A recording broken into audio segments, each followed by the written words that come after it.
For today's good question, Amy asks, which post position at the Kentucky Derby has produced the most winners?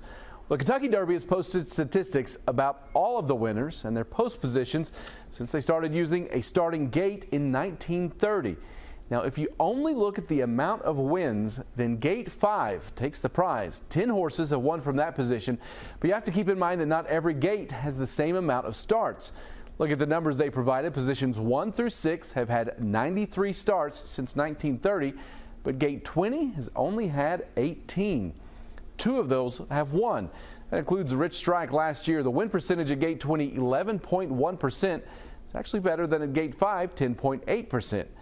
Now, if you're only interested in finishing in the money, Gate 10 has the highest percentage of top 3 finishers at 29.1%.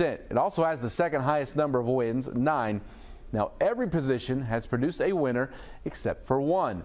Despite 43 starts from Gate 17, no horse has ever won the Kentucky Derby when coming out of it. But again, that could change this Saturday. If you have a good question, you can email goodquestion@wkyt.com. I'll see you on WKYT Mornings.